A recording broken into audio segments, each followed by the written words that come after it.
ब्रह्मा वैवर्त पुराण कथा के अनुसार श्री कृष्ण के साथ राधा गौलोक में रहती थी। एक बार उनकी अनुपस्थिति में श्री कृष्ण अपनी दूसरी पत्नी बिरजा के साथ घूम रहे थे। तभी राधा आ गई और वे बिरजा पर नाराज होकर वहां से चली गई।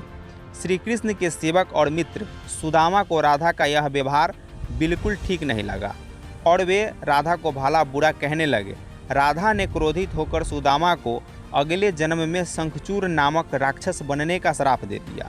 इस पर सुदामा ने भी उनको पृथ्वी लोक पर मनुष्य रूप में जन्म लेकर 100 वर्ष तक कृष्ण बिच्छों का श्राप दे दिया। राधा को जब श्राप मिला था तब श्री कृष्ण ने उनसे कहा कि तुम्हारा मनुष्य रूप में जन्म तो होगा, लेकिन तुम सदैव मेरे पास रहोगी। फिर पृथ्वी लोक पर आने के बाद राधा श्री कृष्ण की मुरली सुनकर बावड़ी होकर नाचने लगती थी और वह उनसे मिलने के लिए बाहर निकल जाती थी। जब गांव में श्री कृष्ण और राधा के प्रेम की चर्चा चल पड़ी तो राधा के समाज के लोगों ने उनका घर से बाहर निकलना बंद करवा दिया। फिर एक दिन श्री कृष्ण ने माता यशोदा से कहा कि माता, मैं राधा से विवाह करना चाहता हूँ। यह सुनकर यशोदा मैया ने कहा कि राधा तुम्हारे लिए ठीक लड़की नहीं है।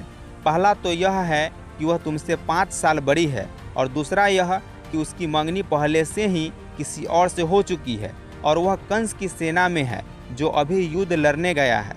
जब आएगा तो राधा का उनसे विवाह हो जाएगा, इसलिए उससे तुम्हारा विवाह नहीं हो सकता। लेकिन कृष्ण जिद करने लगे। तब यशोदा ने नंद जी से कहा।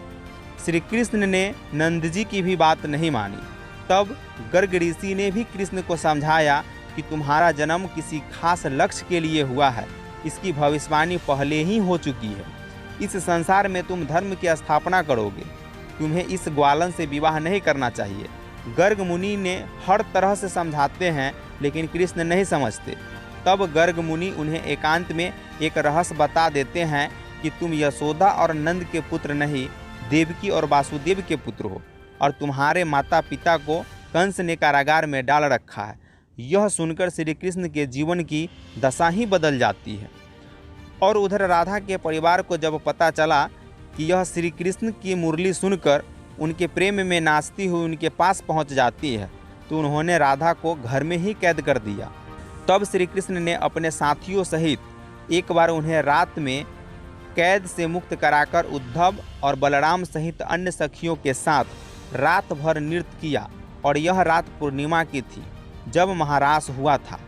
कहते हैं कि उस वक्त श्री कृष्ण को 2 ही चीज़ें सबसे ज़्यादा प्रिय थी, बांसुरी और राधा।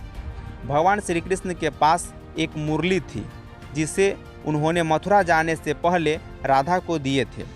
राधा ने इस मुरली को बहुत ही संभाल कर रखा था और जब भी उन्हें कृष्ण की याद आती तो वे मुरली बजा लेती थी और उधर श्री कृष्ण उसकी याद में मोर पंख लगाते थे और बैजंती माला भी पहनते थे।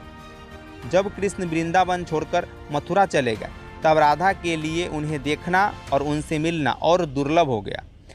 कहते हैं कि सारे कर्तव्यों से मुक्त होने के बाद राधा आखिरी बार अपने प्रियतम कृष्ण से मिलने गई। जब वे द्वारिका पहुंची तो उन्होंने कृष्ण के महल और उनकी 8 पत्नियों को देखा। जब कृष्ण ने राधा को देखा तो वे बहुत प्रसन्न हो गए। तब राधा के अनुरोध पर कृष्ण ने उन्हें महल में एक देविका के पद पर नियुक्त कर दिया। कहते हैं कि वहीं पर राधा महल से जुड़े कार्य देखती थी और मौका मिलते ही वे कृष्ण के दर्शन भी कर लेती थी।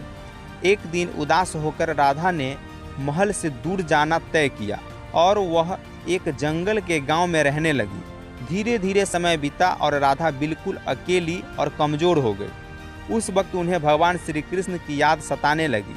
आखिरी समय में भगवान श्री कृष्ण उनके सामने आ गए।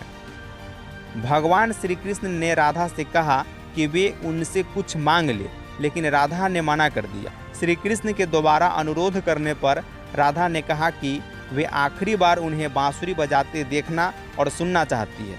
श्री कृष्ण ने बांसुरी ली और बेहद सुरीली धुन में बजाने लगे। श्री कृष्ण ने दिन रात बांसुरी बजाई। बांसुरी की धुन सुनते सुनते एक दिन राधा ने अपने शरीर का त्याग कर दिया।